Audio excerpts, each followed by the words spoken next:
मंगलाचरण शुरू करें। ओम नमः सिद्धेभ्यः जय श्री ओम नमः सिद्धेभ्यः जय श्री ओम नमः सिद्धेभ्यः।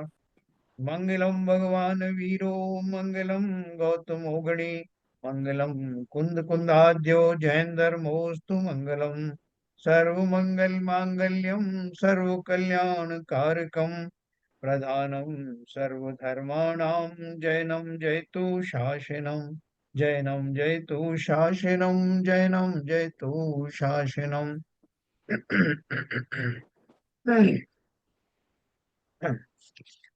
तो ज्ञानार्णव ग्रंथ के 39वें सर्ग में हम रूपस्थ ध्यान का वर्णन पढ़ रहे हैं। जो संस्थान विषय नाम का धर्म ध्यान है उसके अंतर्गत पिंडस्थ पदस्थ और अवरूपस्थ ध्यान का वर्णन हमारा चल रहा है, जिसमें मुख्य रूप से अनंत देव का वर्णन आता है। कल हमने उनके बारे में ये 30 31 दोहे एक साथ पढ़े थे और उनका अर्थ शुरू किया था कि कहते हैं उनके अनंत गुण हैं। तो अनंत गुणों में से कुछ गुणों को मुख्य करके जो हम साहस कर पाते हैं कहने का, ये आचार्य लोग भी कहते हैं ना कि बड़े बड़े आचार्य भी जिनके गुणों का पूरा संपूर्ण वर्णन नहीं कर सकते, और जिनके गुणों की था पाना ऐसा ही है जैसे हाथ के द्वारा आकाश को मापना। तो ठीक उसी प्रकार से ये उनके जो जितने भी गुण हैं उनमें से कुछ गुणों को जो सांसारिक जीवों को तुरंत समझ में आते हैं उनका वर्णन अपना चल रहा है। मैं स्क्रीन शेयर करता हूँ आपको।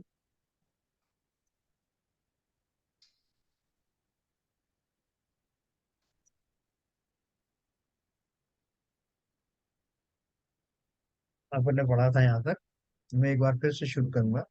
आचार्य महाराज कहते हैं कि हे मुने, तू आगे लिखे हुए प्रकार से सर्वज्ञ देव का स्मरण कर कि जिस सर्वज्ञ देव के ज्ञान रूप निर्मल दर्पण के मंडल में अनेक वस्तुओं से भरा हुआ चराचर यह जगत प्रकाशमान है, तथा जिसका ज्ञान स्वभाव ही से उत्पन्न हुआ है।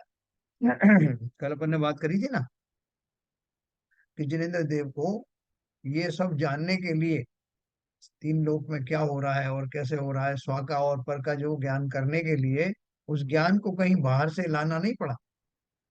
साहब अब जाकर के उन्होंने ज्ञान को वहां से लाए बाहर से, तब जाकर के उन्होंने उसको जाना। तो बोल रहे हैं कि जानने की बात नहीं है, मतलब ये लाने की बात नहीं है, ये तो स्वभाव से ही उत्पन्न हुआ है। अर्थात समस्त जीवों में, समस्त भव्य जीवों में केवल ज्ञान उत्पन्न होने की क्षमता है। और उत्पन्न होना मतलब कोई बाहर से आने वाली बात नहीं है। स्वभाव में लौटते ही, संपूर्ण रूप से स्वभाव में प्रविष्टि होते ही वो केवल ज्ञान रूप सूर्य उदित हो जाता है। तो वो ज्ञान कहीं बाहर का नहीं है, जो ढका हुआ था, जो किन्हीं कारणों से उजागर नहीं हो रहा था, वो अब पूर्ण रूप से पूर्ण वैभव के साथ अभी उसका आविर्भाव हुआ। तो यही उन्होंने बोला, जिसका ज्ञान स्वभाव ही से उत्पन्न हुआ है, संशयादिक रहित है, निर्दोष है, सदा काल उदय रूप है, तथा इंद्रियों का उल्लंघन करके प्रवर्तने वाला है, और लोकालोक में सर्वत्र विस्तरता है। देखो जैसे मति ज्ञान श्रुत ज्ञान हमारे सदा काल ओपन रहते हैं, सदा काल उदय में रहते हैं, जितना भी है ज्ञान का क्षोभ। इसके विपरीत जो मति जो अवधि ज्ञान है या मन पर्याय ज्ञान है, वो उनको विशेष रूप से लगाना पड़ता है। लेकिन जैसा मति शुद्ध ज्ञान हमारा सदा काल उदय रूप में अपने अपने क्षोभसम के अनुसार रहता है, ऐसे ही केवल ज्ञान उत्पन्न होने के बाद वो पूर्ण रूप से सदा काल उदय में ही रहता है। उसको लगाने की जरूरत नहीं पड़ती कि साहब लगा रहे हैं केवल ज्ञान सोच रहे हैं, जैसे अवधि ज्ञान के लिए कहा जाता है। तो ऐसा है, एक बार प्रकट होने के बाद जैसे हमारी नेत्र निरंतर खुले हैं तो सब कुछ दिखाई देता है, उसी प्रकार केवल ज्ञान रूपी सूर्य के प्रकाश में समस्त जगत का चराचर सभी प्राणी सभी वस्तुएं साक्षात हर समय दिखाई देती हैं। तथा खद्योत यानी जुगनू के समान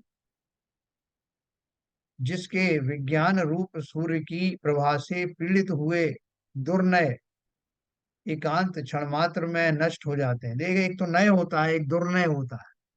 नय किसे बोलते हैं? जो प्रमाण है उसके भेद को, उसके अंश को नय कहते हैं।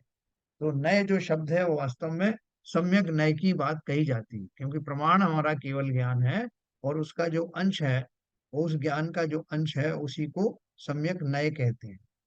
और उसके विपरीत जो कुनय होते हैं, जो खोटी लॉजिक पर डिपेंड करते हैं, खोटी लॉजिक के अनुसार में किसी ने कोई अपना अभिप्राय बना लिया, तो उन्हें कुनय कहते हैं।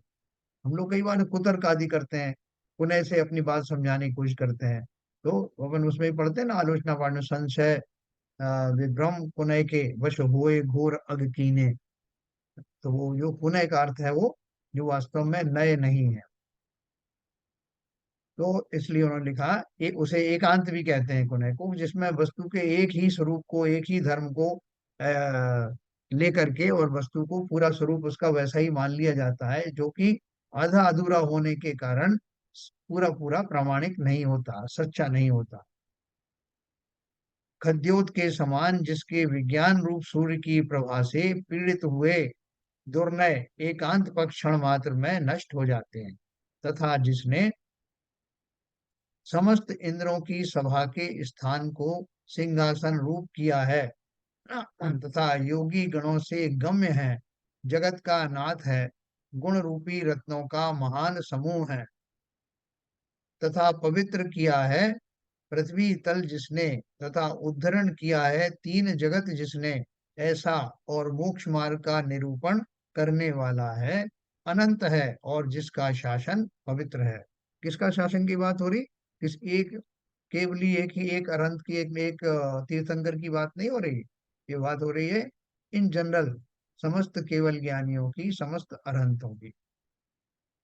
तथा पवित्र किया, मोक्ष मार्ग का निरूपण करने वाला है, अनंत है और जिसका शासन पवित्र है।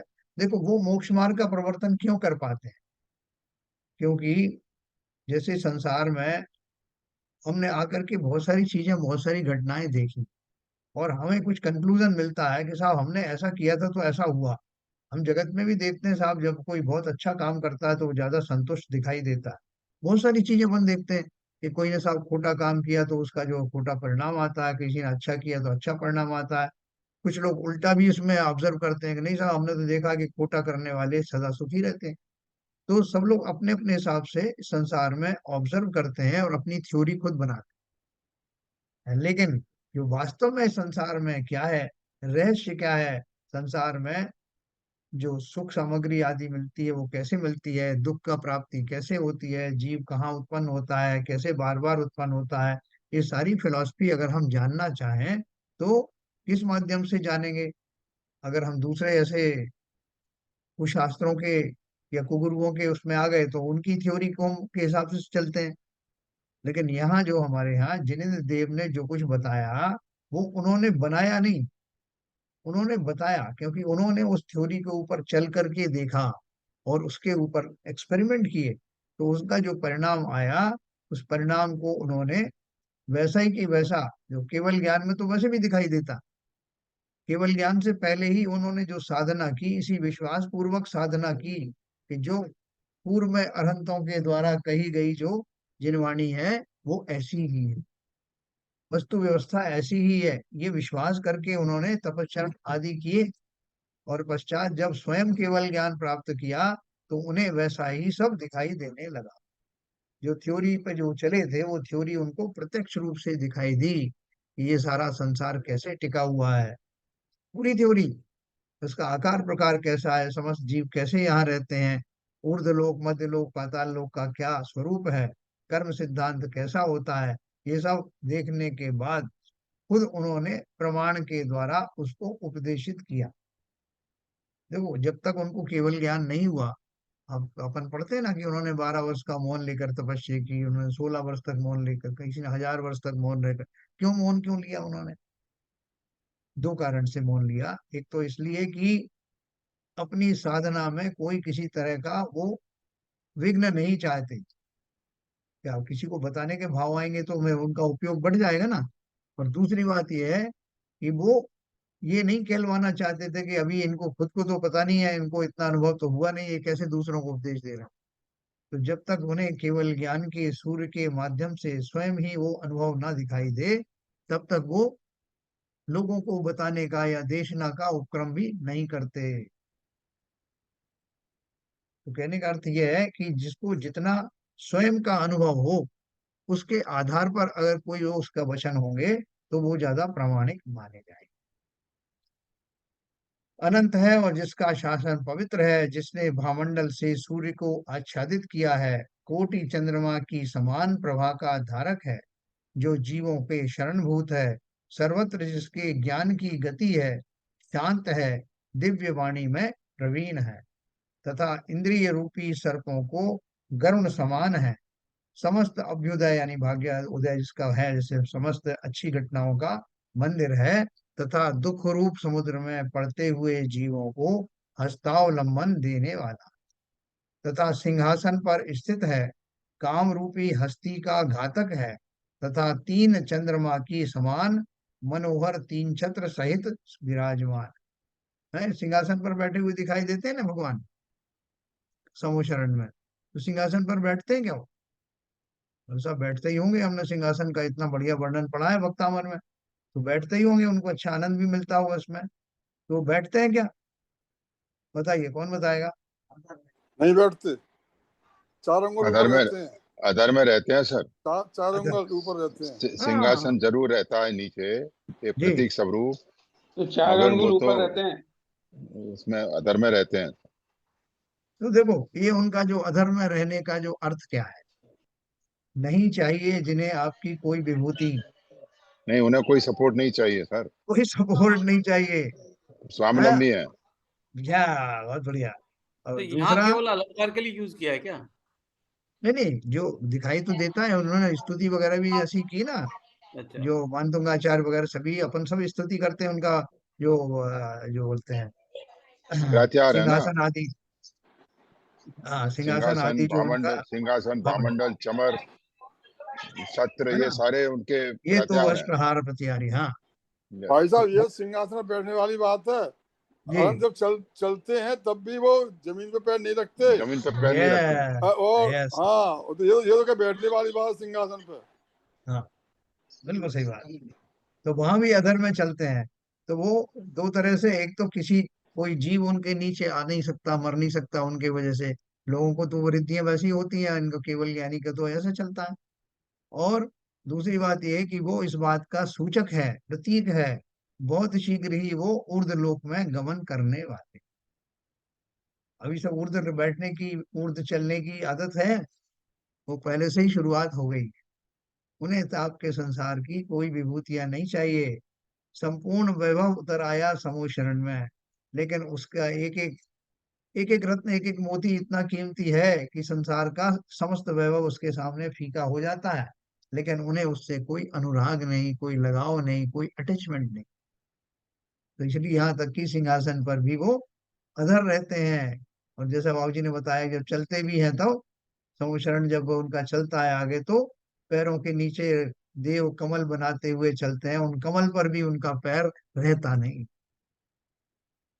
तो वो अतिशय कहाँ से आए? स्वतः ही उन्होंने किसी से रिक्वेस्ट की क्या? देवों से कहा क्या वो ये ऐसा ऐसा कर देना? उनका स्वयं का ही वो स्वर्ण जो कमल बनते भाई, तो स्वर्ण कमल। स्वर्ण कमल, हाँ, पढ़ते जहां वहीं रचते हैं, अगणित स्वर्ण कमल सुरगण, जिनकी सुषमा लख होता है, जगती दो तल से का पच्चीस प्रमुदित। संख्या उनकी 225 है। 225, अच्छा, हाँ बहुत बढ़िया। 225 कितनी दूरी, मतलब डिस्टेंस बना करके? हाँ, 225 कमल होते हैं वो कमल हाँ, आगे बनाते चले जाते हैं। और वो उन पर पैर नहीं रखते, वो चलते चले जाते हैं। जितना एक कदम पड़ता होगा उतनी दूरी रहती होगी।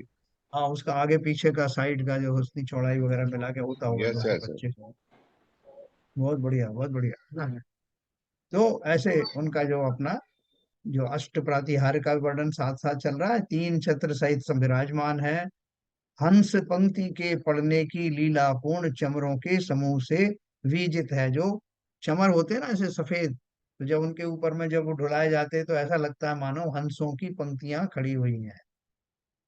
तृष्णा रहित हैं, कोई उन्हें प्यास आदि नहीं लगती, जगत का नाथ है, वर का देने वाला और विश्व रूपी है। देखो, ये क्या लिखा है? वर का देने वाला और विश्व रूपी है। अपन वरदान मांगे क्या उनसे? वर का देने का अर्थ क्या है? हाँ? बरकत देने का अर्थ यह है कि सहज में ही उनके दर्शन मात्र से जीवों के काम सिद्ध हो जाते हैं। कल्याण हो हमको क्या जाता है बोलना है? साहब, हाँ, जीवों का कल्याण हो जाता है। यस। कि उनके जैसे किसी को बोलते हैं ना कि भगवान ने दर्शन दिए तो तुमने क्या मांगा, बोले मांगना का तो सवाल ही नहीं उठता, मैं तो उन्हें एकटक देखता रहा, कुछ मांगने के भाव ही नहीं आए, एकटक निहारता रहा। तो बोले बाकी तुम्हारा ये सब कुछ जो मिला तुम्हें, वो तो बोले अपने आप ही हुआ, मैंने थोड़ी कुछ किया, ना मैंने मांगा, ना ऐसे भाव आए। तो जिनेन्द्र देव का जो दर्शन है, वास्तव में जो साक्षात जो नमो कर्म समूह शरण में जो दर्शन करते हैं, वो गदगद हो जाते हैं देख करके। कितने ही जीवों को तो मानस्तंभ देख करके ही वैराग्य हो गया, है ना। गौतम स्वामी आपके उदाहरण है उसके। तो देखो, ज्ञान के द्वारा समस्त पदार्थों के रूप देखने वाला है, तथा दिव्य पुष्प वृष्टि, आनक अर्थात दुंदुभी बाजों तथा अशोक वृक्षों सहित विराजमान है, तथा राग रहित हैं, प्रातिहार्य महालक्ष्मी से चिन्हित हैं, परम ऐश्वर्य के सहित परमेश्वर हैं, तथा अनंत ज्ञान, अनंत दर्शन, अनंत दान, अनंत लाभ, भोग उपभोग, वीर और सम्यक क्षायक सम्यक्त और चारित्र, ऐसी इन नव लब्धियों लब्धि रूपी लक्ष्मी की जिससे उत्पत्ति है ना। नौ लब्धि के धारी बताए जाते हैं, वो नौ लब्धि कौन कौन सी है ये बताया गया। अनंत ज्ञान, दर्शन, दान, लाभ, भोग उपभोग, वीर, क्षायक सम्यक्त और चारित्र, इन नवलब्धि रूपी लक्ष्मी की जिससे उत्पत्ति होती है, तथा अपनी आत्मा से ही उत्पन्न है, और शुक्ल ध्यान रूपी महान अग्नि में होम दिया है, कर्म रूपी ईंधन का समूह जिसने, ऐसा है। हाँ? वो शुक्ल ध्यान जो उनका था, वो जिस पूर्वक वो अनंत बने हैं, उस ध्यान की समीक्षा की जा रही है। हाँ? तथा सम्यक दर्शन, सम्यक ज्ञान, सम्यक चारित्र रूप अमृत के झरनों से संसार के खेद को दूर करने वाला है, तो परिग्रह मतलब ये रहित है। आठ जो बताए हैं, ये आठ तो सिद्धों के हैं मेरे ख्याल से।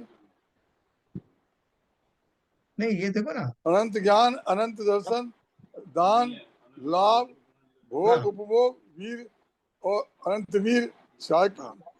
ये तो ये सिद्धों के आठ होते हैं ना, और अनंतों के तो चार होते हैं ना। नहीं नहीं, ये जो लब्धियां है ना, ये हाँ, लब्धियां तो ये कॉमन ही है ना। अच्छा अच्छा देखो, अच्छा। हाँ, अनंत ज्ञान के धनी है ना, अनंत ज्ञान अनंत दर्शन, ये जो सर्वज्ञ होते हैं सबके ही होता है ये अच्छा नौ लब्धियां। ये तो उनको भी भाव मोक्ष तो हो ही जाता है ना। अच्छा अच्छा अच्छा। शुक्ल ध्यान रूपी, ये जो आ रहा है अपने आत्मा से ही उत्पन्न है, और शुक्ल ध्यान रूपी महान अग्नि में होम दिया है, कर्म रूपी ईंधन का समूह जिसने, ऐसा है। शुक्ल ध्यान उनका अभी भी है या पुरानी बात हो रही है? पुरानी बात कहाँ से हो जाएगी। बताओ, ये शुक्ल ध्यान रूपी महान अग्नि में कर्म रूपी ईंधन के समूह को उन्होंने होम दिया है, ये कब की ये बात अभी है? अभी जो ये एक सुविधान छूट करके बाकी एक है, लास्ट वाला भी नहीं आया है। लास्ट हैं? वाला जब आएगा तब सिद्ध बन जाएंगे, उससे पहले वाला है। सब नहीं नहीं। 13वें गुण स्थान में ही शुक्ल ध्यान था। हाँ हाँ। 13वें गुण स्थान से उनका शुक्ल ध्यान चल रहा है। 13वें शुक्ल ध्यान तक चला, यस, जिसके फलस्वरूप केवल ज्ञान प्राप्त हुआ। उस समय ही उसके सारे कर्मों की आहुति हो गई। हो नाम गई, कर्म तभी तो की उससे अनंत बने। नाम कर्म की जितनी प्रकृतियां बची अंतिम थी, है। हाँ, वो उसी में क्या कहते हैं उनका दहन हो गया। बहुत बढ़िया, बहुत बढ़िया। तो वो शुक्ल ध्यान का जो उनका वो वर्णन आ रहा है, जिन्होंने 12वें गुण स्थान में समस्त, 12वें गुण स्थान में तो जो है ये सब हो करके वो सर्वज्ञ बन जाते हैं, उनका दर्शन ज्ञान चारित्र आदि सब जो है वो सम्यक हो जाता है, फुल फुल उसमें आ जाता है। और साथ में ये सब होने के बाद जो 13वां गुण स्थान है उसमें वो अनंत बन जाते हैं।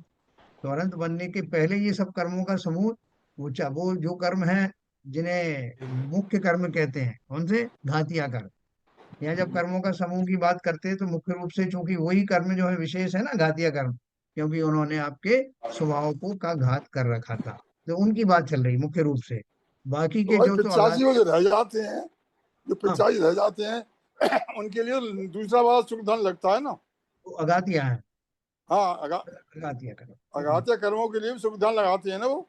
हाँ बराबर, वो तो बिल्कुल लास्ट सही। वाला चलता है, वो तो एक दिन पहले वाला ही हाँ चल रहा है। लास्ट अब वाला देखा, तो केवल आयु कर्म का रह जाता है ना सर। नहीं नहीं, वो ये 50 दूसरा, प्रकृतियां रह जाती हैं अभी। दूसरा है शुक्ल ध्यान था, ये दूसरा शुक्ल ध्यान, ये नहीं नहीं, 12वें गुण स्थान लास्ट में में, जो होता है। लास्ट में जब अरहंत से सिद्ध बनते हैं तो केवल हाँ एक ही तो रह जाता है आयु कर्म। नहीं नहीं, 85 घाती रह पहले, जाती है। अभी उनके दो जो शुक्ल ध्यान होंगे अपन पढ़ने वाले हैं, जिनमें से एक तो वो 13वें गुण स्थान से 14वें गुण स्थान में आते हैं, और 14वें गुण स्थान से फिर जो है वो उनका निर्वाण होता है। तो वो अयोग केवली तो 14वें गुण स्थान में ही हो जाते हैं, उसके बाद में फिर उनको वो जो योगातीत हो जाते हैं। ठीक है ना, तो अपन वो ही पढ़ने वाले हैं, दोनों शुक्ल ध्यान, चारों तरह के शुक्ल ध्यान अपन। नहीं जैन साहब, बोलिए। ये जो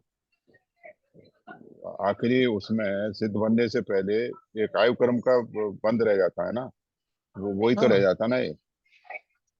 नहीं, चार जो है आपके वो है ना, हाँ आयु नाम, आयु नाम गोत्र और वेदनी है, जी। चार आघातीय कर्म है ना। तो हाँ आयु भी रह जाती है, गोत्र आदि जब तक शरीर है तो ये गोत्र वगैरह भी रहता है, वेदनी आदि भी रहता है।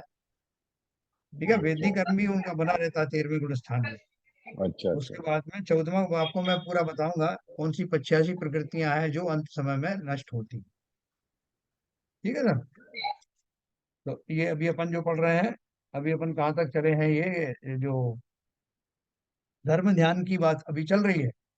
तो अभी सोचो कि धर्म ध्यान में ही जो है इतनी बड़ी चीजें हैं, तो अभी शुक्ल ध्यान में क्या होने वाला है। तो अपन ने 9 लब्धियों के बारे में पढ़ा, और ये अपन ने बताया कि ये जो जो श्रेणी आरोहण करते हैं ना, तो जो पहला शुक्ल ध्यान लगता है, फिर दूसरा शुक्ल ध्यान जो लगता है 12वें गुण स्थान में, जिस पूर्वक ये 13वां गुण स्थान आता है। तो उस पर अभी 2 शुक्ल ध्यान उसके बाकी हैं, जिनका स्वरूप अपन आगे पढ़ेंगे। तो अभी क्या देखा दे रहे हैं वो बताया, तथा सम्यक दर्शन, सम्यक ज्ञान, सम्यक चारित्र रूप अमृत के झरनों से संसार के खेद को दूर करने वाला है, परिग्रह रहित है, जीत लिया है द्वेष, द्वैत भाव जिसने। हो गया। हाँ, जीत लिया है द्वैत भाव जिसने, ऐसा है। द्वैत भाव का अर्थ क्या है?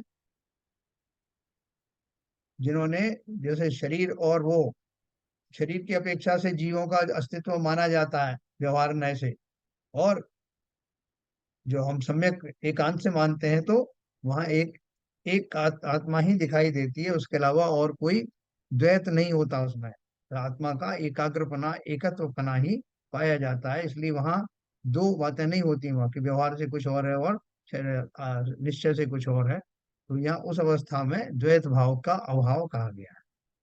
जीत लिया है द्वैत भाव जिसने, ऐसा है। कल्याण स्वरूप, शांत रूप तथा सनातन अर्थात नित्य रूप है, तथा अरहंत है, अजन्मा है, अव्यक्त है, अर्थात इंद्रिय गोचर नहीं है, तथा कामद यानी मनोवांछित दाता है, काम का नाशक है। अजन्मा कौन है भाई? अजन्मा क्यों कहा? भगवान तो थे ना पहले, नहीं, अब जन्म उनका लिया था ना दोबारा उन्होंने। दोबारा जन्म जन्म, नहीं होगा। ना वो दोबारा जन्म वाली बात भी नहीं है, या अजन्मा है किसके लिए कहा गया है? आत्मा के जिसका लिए। कभी जन्म नहीं होता है, आत्मा जिसका, के लिए। आत्मा की बात है, आत्मा की बात है ना। ये जो अजन्मा है, अव्यक्त है, आत्मा कभी व्यक्त हुआ क्या? आत्मा तो सदा काल ही अमूर्तिक है, और कभी उसका जन्म नहीं हुआ, इसलिए उसका मरण भी नहीं होता। जो जन्मा है वही मरता है। शरीर जन्म लेते हैं, और फलतः शरीर के ही मरण होते हैं, आत्मा का होता नहीं। इसलिए उन्होंने कहा अरहंत है, अजन्मा है, अव्यक्त है, अर्थात इंद्रिय गोचर नहीं है, तथा कामद यानी मनोवांछित दाता है, काम का नाशक है, पुराण पुरुष है, देव है, देवों का देव है, जिनेश्वर है, तथा समस्त लोक को देखने व दिखाने को नेत्र के समान है, जगत के वंदने योग्य है, योगियों का नाथ है। अभी हम बोले समस्त लोक को देखने व दिखाने को नेत्र समान, देख कौन रहा है और दिखा कौन रहा है?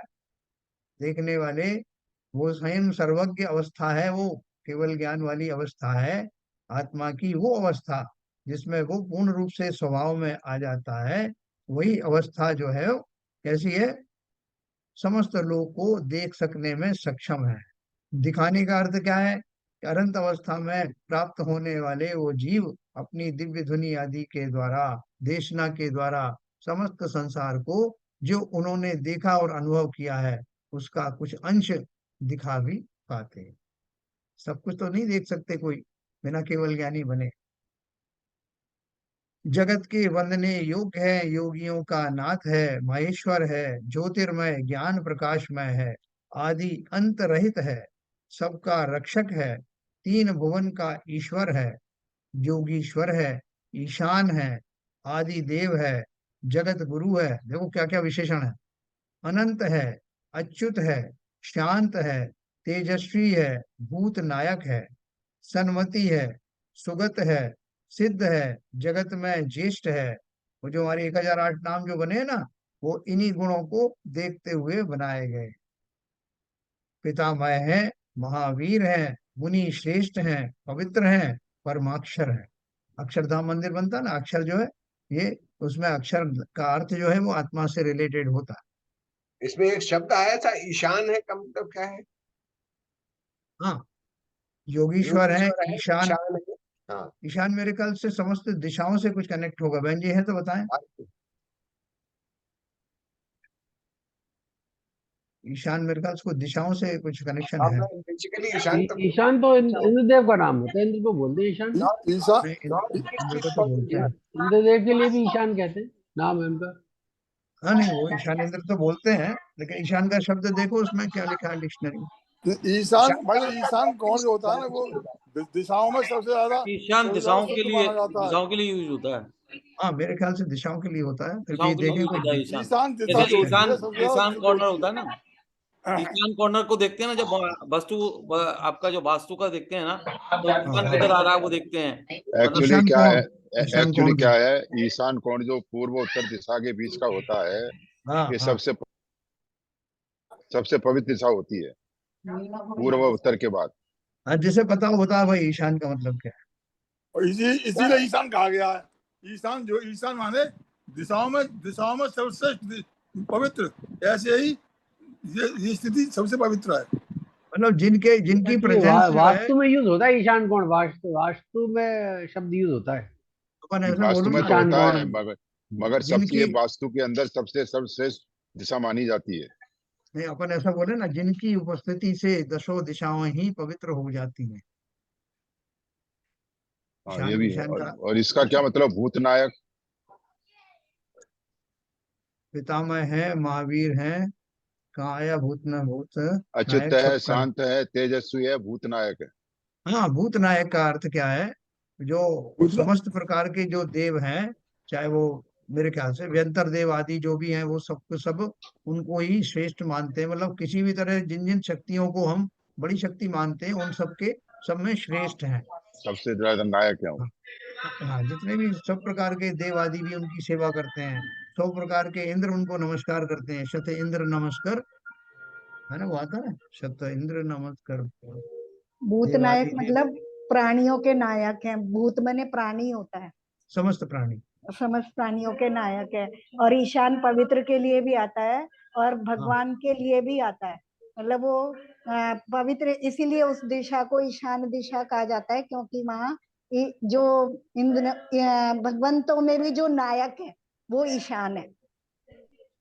भगवंतों में भी जो नायक है, श्रेष्ठ है, यानी हाँ। सर्वज्ञों में भी जो श्रेष्ठ है, तो तीर्थंकर के लिए ईशान शब्द यूज किया जाता है। ईशान शब्द उनके लिए भी आता है, पवित्र के लिए भी आता है, बाकी स्वर्ग वगैरह के लिए तो आता ही है। तो मैं तो ये बोल रहा हूँ कि समस्त दिशाओं में की पवित्रता में सबसे बढ़कर उनकी प्रेजेंस मात्र ही दसों दिशाओं को पवित्र कर देने में सक्षम है। अपन इस तरह उसको कह सकते हैं। तो स्तुति है उनके गुणों की, जो श्रेष्ठता का जो बखान तरह तरह से किया गया है। बेसिकली सर्व, हाँ, उनका जो है महात्म जो है बताया गया है। हाँ बस वही है, इसका मतलब वही।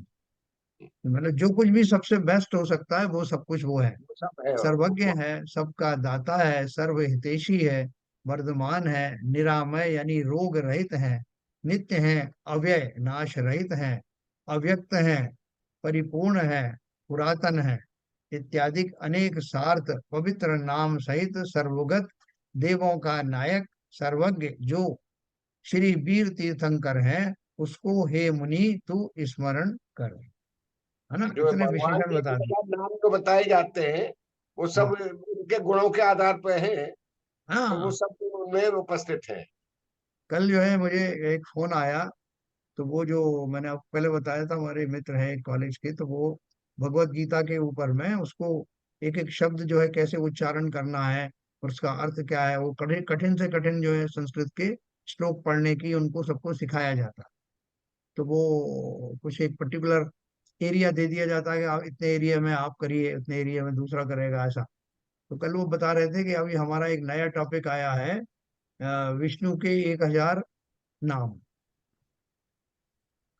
1008 नाम। तो मैंने उनको कहा कि वो लिस्ट बना के भेजना। अवश्य ही वो जो है वो हमारे जैन धर्म में जो 1008 नाम बताए उससे रिजेम्बल होगा, क्योंकि हमारे यहाँ भी वो शंकर विष्णु महेश आदि जो है हमारे यहाँ भी उनके नाम दिए गए ना। सभी आते हैं, सभी तो आते हैं। मैंने, हाँ, तो मैंने कहा आपके जो 1008 नाम है उनमें हमारे आदिनाथ भगवान का नाम भी होगा? बोले हाँ बिल्कुल है।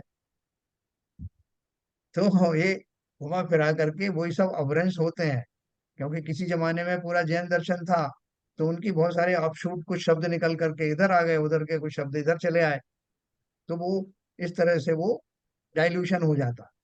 तो लेकिन भाई तो एक उनके हजार आठ उनके यहाँ भी 1008 नामों का वो है क्या? 1008 नियमों का नामों का वो उल्लेख मिलता है क्या?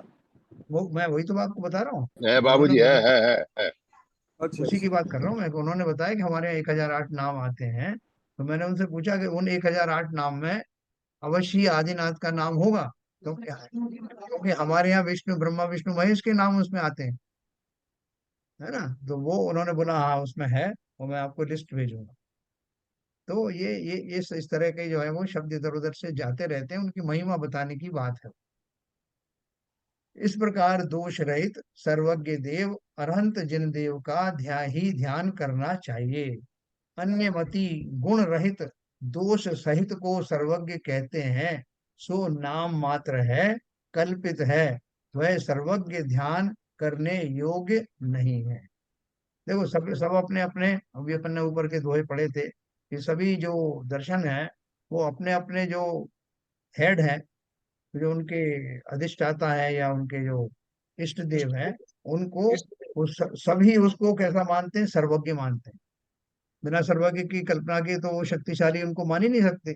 सभी उनको अंतर्यामी मानते हैं, उनको सब कुछ जानते हैं। तो ये बोल रहे हैं कि दूसरे लोग मानते तो हैं, लेकिन उनमें उन गुणों को, यानी सर्वज्ञ की भूमिका निर्वाह करने योग्य गुणों की तो कमी होती है। वो सर्वज्ञ यूं ही मान लेते हैं, बात अलग है। लेकिन अन्यमति गुण रहित और दोष सहित को सर्वज्ञ कहते हैं। अब जो मनुष्यों की तरह जो सब पंचेंद्रिय के विषय भोगों को भोग रहे हों, अस्त्र शस्त्र आदि जिनके आसपास रहते हों, जो कभी इसको दंड देते हैं कभी किसी को पुरस्कार देते हैं, तो सदाकाल आकुलता से भरे रहते हैं, ऐसे व्यक्ति, उनको ईश्वर की कल्पना करना, तो बोले ये वास्तव में बड़ी विचित्र बात है कि उनको सर्वज्ञ कैसे हो सकते हैं। तो हम और आप जैसे हुए, जैसे हम भी सब पंचेंद्रिय के विषयों के पीछे भाग रहे हैं, हम भी उन्हीं सब उसमें भय आदि से ग्रस्त हैं, संशय से ग्रस्त हैं, तो हमें सर्वज्ञता तो कभी हो नहीं सकती। तो बोल रहे हैं कि इन गुणों के कारण से अगर हम ऐसे गुणों के धारी को सर्वज्ञ मान लें तो ये बड़ी विडंबना है, ऐसा संभव नहीं है। दोष रहित को सर्वज्ञ कहते हैं, सो नाम मात्र है, कल्पित है, वह सर्वज्ञ ध्यान करने योग्य नहीं है। अब ध्यान का स्वरूप तो वही बताते हैं। उन्होंने गीता का उपदेश दिया तो उन्होंने बोला कि तुम मेरा ध्यान किया कर। जिसने मेरा ध्यान किया, जिसने मुझे एक बार भी पुकारा, तो उसका कल्याण हो गया। तो वहां हमारे यहाँ देखो कभी किसी भगवान ने ऐसा नहीं कहा कि तू मेरा चिंतन कर, तू मेरी बात सुन, ऐसा किसी ने नहीं कहा। आचार्य भी, एक आचार्य जब कुछ कहते थे वो भी नहीं कहते कि मैं आपसे कहता हूँ, वो भी आचार्यों का कहते हैं, आचार्य ऐसा कहते हैं। और कोई किसी तरह का कोई वो ओनरशिप नहीं लेता। और वहां तो हर आदमी ओनरशिप लेने लगता कि मैंने तुमसे कहा, तुम्हें ये करना है, मेरी शरण में आना है। तो यही सबसे बड़ी कितनी वो चीज है कि अपन तो साधारण जीव भी जो है, कोई किसी का श्रेय ना ले, इसकी इस बात का लोगों को उद्बोधन दिया जाता है कि भैया अहम नहीं रखना, ये मैंने किया, वो मैंने किया। एनीवे, तो वो अपने अपनी जो उनकी धारणाएं हैं, हमारे यहाँ की जो धारणा के हिसाब से सर्वज्ञ वही है जो कि समस्त प्रकार के दोषों से रहित होने पर और समस्त स्वाभाविक गुणों से शोभायमान है, उसी व्यक्ति को सर्वज्ञता प्राप्त होती है। 32 नंबर पढ़ेंगे। ये काफी लंबा चौड़ा जो व्याख्यान था, वो इसलिए था कि जिनको, जब हम अनंत का ध्यान करें तो उनके स्वरूप जो हमने अभी चिंतन किया है, उनमें से कुछ तो हमारे बैकग्राउंड में रहेगा। जब हम ध्यानस्थ होंगे तो इतने सारे जो उनके नाम, इतने सारे उनके गुण बताए, उनमें से कुछ भी अगर हमारे ध्यान में रहे तो हमारा काम हो गया, हमारा मन इधर उधर भटकेगा नहीं। 32 नंबर है, अनन्य शरणम साक्षात तत्संलीनेक मानस है, तत्स्वरूपमवाप्नोति ध्यानी तन्मयताम गत है। उपर्युक्त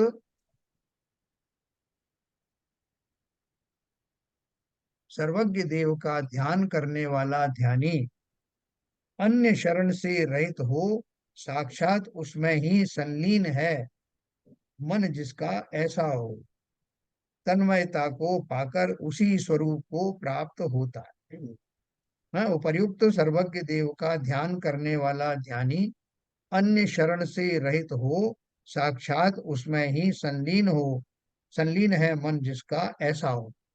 यानी जब ये इतनी सारी जो बात अभी बताई है, ऐसे सर्वज्ञ देव का जब जो ध्यानी, जिसे ध्यान करना, वो ध्यान करता है, तो उसके और कहीं कोई आलम्बन टिकता नहीं।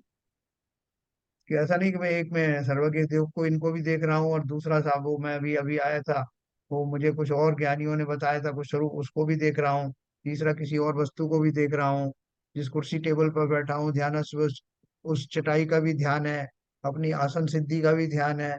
वो ऐसा कोई ध्यान इधर उधर भटकाता नहीं, एकाग्र होकर बिना किसी अन्य आलम्बन के एकमात्र सर्वज्ञ में ही समाहित हो जाता है, जिस सर्वज्ञ का स्वरूप हमने पढ़ा। मन इसका ऐसा होकर तन्मयता को पाकर उसी स्वरूप को प्राप्त होता है। ये क्या बोल रहे हैं? ऐसा ध्यान करने वाला, जिसने सर्वज्ञ को उस रूप में ध्यान किया है, वो स्वयं भी एक दिन वैसा ही सर्वज्ञ बन जाता है। क्यों बन जाता है? क्योंकि जैसे तन्मयता को वो प्राप्त है, अपने स्वभाव में तन्मय हो गए हैं, मैंने उनकी उसी अवस्था का तो चिंतन किया,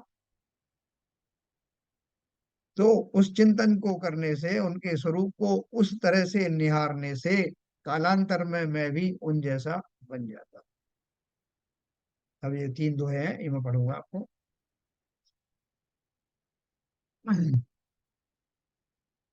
यमाराध्य शिवम प्राप्ता योगिनो जन्म निष्प्रहा, यम स्मरन्त्य निशं भव्याः शिव श्री संगमोत्सुकाः, यस्य भागमृत्यस्य के कामा साध्य कणिकामपि, शाश्वते पति तिष्ठन्ति प्राणिनः प्रास्तकल्मषाः, देव देव स ईशानो भव्याम्भोजे भास्करः, हेय सर्वात्मना वीरः निश्चलीकृत्य मानसम्।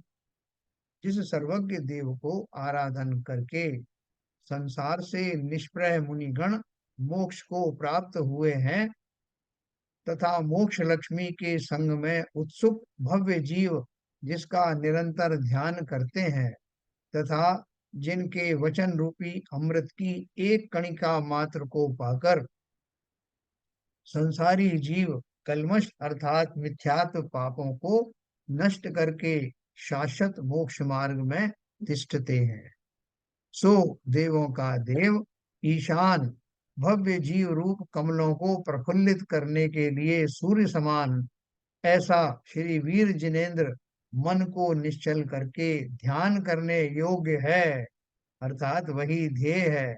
अन्य कल्पित ध्येय ध्यान करने के योग्य नहीं है।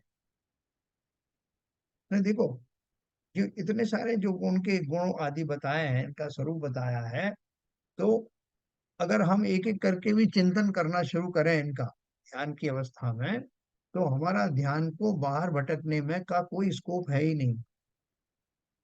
उन गुणों के अंदर ही हम इतने ज्यादा एकाग्र हो जाएंगे कि हमारा ध्यान बाहर आने का नाम नहीं लेगा, प्रोवाइडेड कि सच्ची श्रद्धा के साथ मैं ऐसा मानूं कि जिस सर्वज्ञ का मैं ध्यान करने जा रहा हूं वो अवश्य ही इन सारे गुणों के धारी है, सर्वज्ञ हैं, वीतरागी हैं, हितोपदेशी हैं। जो जो हमने पढ़ा उन सब गुणों को चिंतन में लाना।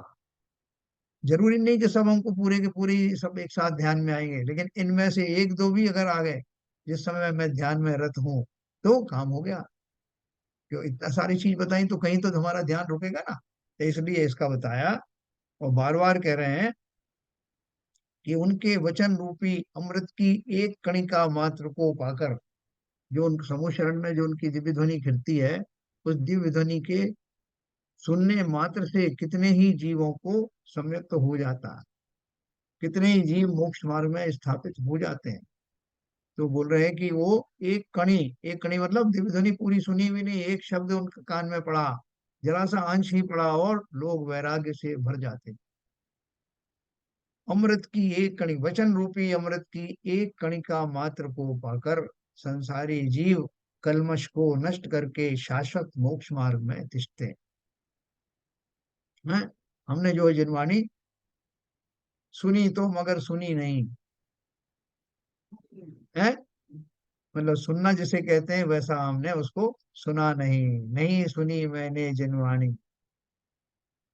तो जिनवाणी को सुनने का वैसा सौभाग्य हमारा अभी तक नहीं बना। समोषण में तो हम भी गए होंगे, लेकिन समोषण में जाने का जो प्रसाद मिलता है वो प्रसाद से हम अभी तक वंचित रहे, वरना तो कब के चले गए होते।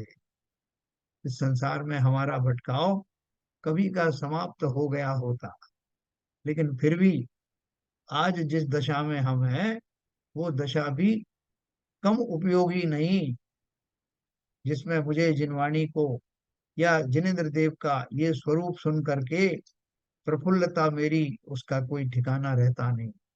ऐसे सर्वज्ञ मुझे मेरे ध्यान का विषय बने, जो उन्होंने लिखा है ना वायरल जी ने पूजन में, जो मोह माया मान मत्सर मदन मर्दन वीर है, जो विपुल विघ्नों बीच में भी, क्या लिखा है, क्या बाबू जी याद है आपको? हाँ वीर महावीर हैं। हाँ, ध्यान धारण धीर है। ध्यान धारण दिए। और ऐसे जो है भगवान मेरे ध्यान में विचरे, विचरे सदा। और लाइन क्या याद हो तो किसी को बताएं। वे वर्धमान महान जिन विचरे हमारे ध्यान में। संतप्त मानस शांत हो जिनके गुणों के गान में, वे वर्धमान हाँ महान जिन हाँ, विचरे हमारे ध्यान। देखो कितनी बढ़िया बात लिखी है, संतप्त मानस शांत हो। जो हमारे सबके मन आदि हैं वो सब कितने अशांत हैं। ऐसे अशांत और संतप्त मन जिनके उनके आने से ही जिनके शांत हो जाएं, जिनकी उपस्थिति में शांत हो जाएं, वो मेरे ध्यान का विषय बने। वे वर्धमान महान जिन विचरे हमारे ध्यान में। इस बात का ही जो है चिंतन हो रहा है और इस बात की कामना हो रही है कि ऐसे वर्धमान जैसे ऐसे सर्वज्ञ मेरे ध्यान का विषय बने, मुझे और कुछ नहीं चाहिए। कैसी कैसी कल्पनाएं कवियों ने की हैं कि जिनको पढ़ने मात्र से लगता है कि वास्तव में ऐसा ही घटित हो जाए। उतना इसे पढ़ के चिंतन तो भाषा ऐसा लगता है सामने बिल्कुल भगवान महावीर स्वामी बैठे हुए हैं और इन्हीं गुणों से संपन्न है। हाँ, इन्हीं गुणों से संपन्न हमारे सामने महावीर भगवान बैठे हुए हैं, कैसा लगता है। यस। जब तीर्थंकर की बात चलती है बाबूजी से पूछो कि आज कौन सी पूजन पढ़ेंगे, तो भाई साहब आज तो महावीर स्वामी की पूजन पढ़ना। और वो भी कौन सी पढ़नी है उनको, जैसे कोई अपनी सुस्वादु मिठाई होती है ना तो जीभ पे आ जाता है, बोले तो अब मुंह में पानी आ गया। ऐसे ही वो जैसे ही वो उस पूजन की बात होती है वो उनके मुंह में ऐसा आ जाता है। तो भाई साहब वही पढ़ेंगे, मतलब अभी पढ़ना शुरू ही नहीं किया और वो आनंद शुरू हो गया। तो ऐसी दशा जब हमारी हो जाती है कि सर्वज्ञ सही कह रहे देव भाई का साहब, बिल्कुल चिंतन। 100% सही कह रहे हैं आप। जब भी भगवान महावीर स्वामी का नाम ही आता है तब वो जी, पूजा मेरे मेरे मस्तिष्क में घूमने लगती है। यस। तो ये बहुत बड़ी उपलब्धि है, ये मामूली बात नहीं है। ऐसा भाव आ जाना, जिनेंद्र देव मेरे मन में समाहित हो जाएं, मेरे चिंतन का विषय बन जाएं, ये कामना भी अभूतपूर्व है। क्योंकि उस चिंतन पूर्वक जब आपको ये कामना हो रही है और उस कामना में ये सब समाहित है जो कुछ अपन ने पढ़ा, कि क्यों आपके ध्यान में जाए, और आए तो क्यों, क्या स्वरूप वाले जाए, सर्वज्ञ आपके ध्यान में आए, उनका स्वरूप भी बता दिया। तो अगर एक क्षण भी ऐसा सर्वज्ञ के स्वरूप में हम तल्लीन होकर के ध्यानस्थ हो गए, तो अवश्य ही निकट भविष्य में हम वैसे ही बनने के लिए योग्य हो जाएंगे, ये ऐसा निश्चित किया है आचार्यों ने। कोई उसमें शंका की बात नहीं है। तो देखो हमने ये सब पढ़ा, एक मैं और पढ़ता हूँ फिर अपन समाप्त करते हैं। 36 नंबर। तस्मिन्नरन्तराभ्यास वशान्यसं जात निश्चलाः सर्वावस्थासु पश्यन्ति तमेव परमेष्ठिनम्। उक्त उस सर्वज्ञ देव के ध्यान में अभ्यास करने के प्रभाव से निश्चल हुए योगी गण सर्व अवस्थाओं में उसी परमेष्टि को देखते हैं, हैं? उस सर्वज्ञ देव के ध्यान में अभ्यास करने के प्रभाव से, हैं? जैसे मैंने आपको बताया कि जो तपरिद्धि होती है ना, तपरिद्धि कैसी होती है, उस रिद्धि के प्रभाव से तपस्या करने से वो तपस्या, महातपस्या वाला घोर तपस्चरण करने की रिद्धि प्राप्त हो जाती है। कि आपने तपस्या की ना, उसका फल ये है कि अब आपकी सामर्थ्य और बढ़ाई जाती है, अब आप और भी घोर तपस्या करने में समर्थ हो जाएंगे। तो ऐसे ही यहाँ बताया, उस सर्वज्ञ देव के ध्यान में अभ्यास करने के प्रभाव से निश्चल हुए हैं योगी गण, अब सर्व अवस्थाओं में उसी परमेष्टि को देखने के योग्य हो जाते हैं। कहते हैं जहां जहां मैं देखता हूं आप ही नजर आते हैं। तो किसका प्रभाव है? क्योंकि एक बार मैंने उस सर्वज्ञ को अपने हृदय स्थल पर भली भांति अंकित कर दिया। अब जहां जाता हूं मुझे वो सर्वज्ञ ही, वही स्वरूप वह मैं दिखाई देते हैं। ऐसी स्थिति जब आ जाए, और तो उन जीवों का कल्याण ना हो, ऐसा हो नहीं सकता। तो यहाँ उन्होंने सर्व अवस्थाओं में परमेष्टि को देखता है और स्वयं भी एक दिन अरहंत परमेष्टि बन जाता है। ये हमने पढ़ा।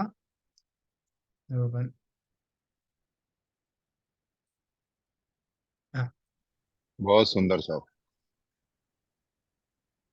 तो देखो ये रूपस्थ ध्यान है। रूपस्थ ध्यान क्यों कहा उसमें? क्योंकि वो जिनेंद्र देव हैं, उनके उन गुणों को मूर्तिक रूप से हम देख सकते हैं, सामने से पढ़ सकते हैं। उनको जो उनका जो भी स्वरूप है उसको अपने अंदर में नक्की कर सकते हैं कि कैसा उनका स्वरूप होगा। और वो स्वरूप में जैसे समूशरण आदि की विभूति प्रत्यक्ष दृष्टिगोचर होती है, आंखों से दिखाई देती है, वहां रहने वाले सब उसका आनंद भी करते हैं, तो उनका रूप दिखाई देता है। उसका वर्णन करते हुए हम उनके गुणों तक, उनकी गुणों की तह तक जा सकते हैं। क्योंकि वर्तमान में जो अभी धर्म ध्यान का जो अभ्यास कर रहे हैं, वो उनका ध्यान अभी शुक्ल ध्यान जैसा सूक्ष्म तो नहीं हुआ, लेकिन परंपरा से उसी ध्यान के भाग में हम विचर रहे हैं वो मुनिराज। और कालांतर में जाकर के फिर रूपातीत ध्यान का वर्णन किया जाएगा। तो ऐसा ही हमने रूपस ध्यान का थोड़ा सा भाग पढ़ा। अभी कल, अभी इसमें और भी बाकी है। तो वैसे जो ध्यान बताते हैं ना, जी, ऐसा कहते हैं कि जिसका भी ध्यान करेंगे उसी रूप आप हो जाते हैं हाँ, बिल्कुल। ना। लोगों में बाबा की सनातन धर्मी भी यही बात करते हैं वैसे तो, लेकिन हालांकि इतनी डिटेलिंग नहीं है उनकी, लेकिन फिर भी इतनी बात तो करते हैं कि जो ध्यान करते हैं आप लौकिक, उसी रूप आप प्रवर्तते हैं। सही कहा आपने। देखो लोक में भी ये बात कहावत है कि हम जैसा सोचते हैं, जैसे भाव करते हैं, वैसे ही हम बनने लगते हैं, और चेहरे पर भी वैसे ही भाव आने लगते हैं। Face is the index of mind, है ना। अपन सही। बोलते हैं कि हम जैसा चिंतन करेंगे वैसे ही हम अपने आप में अनुभव भी करने लगेंगे। तो इसलिए जो जैसा चिंतन करता है वैसा बन जाता है। तो हमें हमेशा सम्यक चिंतन में लगे रहे ताकि हम वैसे ही बन जाए। एक गीता प्रेस वाले रामसुखदेव जी महाराज जी हैं, जो जी गीता प्रेस वाले थे, मतलब उनका आंख नहीं थी, तो उनका एक एक पेट उनका एक डायलॉग था, हाँ। मन के लड्डू उसमें भी खांड कम। हाँ, तो उसमें भी खांड कम है। कम कम क्यों रखी है? मन के लड्डू है, बेसिकली बेसिकली ये है कि हम सोचते भी बहुत कंजूसी से हैं। हाँ मतलब भगवान आ जाए तो मैं 11 रुपए दान दे दूंगा, बहुत सही कहा आपने, और बहुत या सही। हम सोच अरे एक छोटा सा घर मिल जाए मेरे को, बस मेरी तो जिंदगी निधार हो जाती। मतलब हम सोचने में भी कंजूसी करते हैं। तो हम क्या, मतलब उसको बड़ा कर लो, मतलब आपका, आप जितना सोचोगे उतना मिलेगा, ऐसा प्रकृति ने आपको नियम दिया है। जैसे अभी आप वही बात कह रही ना, अभी वही बात तो चल रही है कि ये आप जैसा सोचोगे वैसा हो जाता है। तो ये बात वास्तव में है कि आप बड़ा सोचते हो बड़ा हो जाता है, छोटा सोचते हो छोटा हो जाता है। तो क्यों ना बड़ा सोचा जाए, क्यों ना अच्छा सोचा जाए। सर जितने इंडस्ट्रियलिस्ट होते हैं हाँ, उनकी विजन स्काई होती है। आप जो कह रहे हैं सही बात कह रहे हैं, उनकी लिमिट स्काई होती है। सही जितने भी बात। विजनरी इंडस्ट्रियलिस्ट हुए हैं, आप पुराने किसी भी आप इंडस्ट्रियलिस्ट को उठा के देख लीजिए, नहीं, समझे अच्छा सही बात, सोचते सही हैं, बात। बड़ा सोचते हैं, बस बहुत ब्रॉड माइंडेड सोचते हैं। हाँ। हाँ तो वो जिस दिन से वो उनका एक डायलॉग सुना है ना, मन के लड्डू लड्डू उसमें भी खांड कम, बहुत क्लैरिटी होगी उस दिन से कि सोचना तो बड़ा है। कर पाए नहीं कर पाए वो बात की बात है, पहले तो सोचे तो बड़ा। बिल्कुल सही कहा। और भाई साहब उस स्त्री को क्या कहेंगे, ऊपर ऊपर आदमी लटक जाता है तो एक मन लड्डू, थोड़ा नीचे आ जाए तो फिर कम करते करते तो नीचे उतर जाता है बिल्कुल। तो क्या था आप गाय के? हाँ, हाँ, हाँ, सही बात है। तो देखो ये जो अपन जो ध्यान के बारे में पढ़ रहे हैं, कोशिश ये करना कि जिस समय ये चैप्टर चल रहे हैं, क्योंकि इस समय हमारा जो चिंतन है वो इस दिशा में काफी कुछ प्रवृत्त है, इसका लाभ उठा करके अपना सामायिक के जो क्षण है 5-10 मिनट निकाल करके इनमें से किसी भी ध्यान को करने का शुरुआत करना। आपको लगेगा कि इनमें काफी कुछ मैं कर सकता हूँ, और जब ये साहस अंदर आएगा और धीरे धीरे आपको करने की जो है शुरुआत करेंगे तो एक दिन इसकी आदत पड़ जाएगी। बहुत सारे लोग हैं जो मेडिटेशन में बैठते हैं, अब उनसे वो मेडिटेशन छूटता नहीं है। वो भले ही उनका मेडिटेशन का पर्पस जो है स्वास्थ्य लाभ वगैरह होता होगा, लेकिन इस दिशा में किए जाने वाला ध्यान आपको कभी छूटेगा नहीं, अगर वास्तव में प्रॉपर अभ्यास किया और उस प्राप्ति का पहले से संकल्प कर लिया। अवश्य होंगे इनके लाभ। तो सभी स्वाध्यायी जीव 2-5 मिनट जब जिसको समय हो अपने एक एकांत क्षणों में जा करके ध्यान करने की चेष्टा करें। ये अभ्यास एक ना एक दिन रंग जरूर लाए। ठीक है सर, तो चलिए अपना समय हो गया, जिनवाणी स्तुति करें।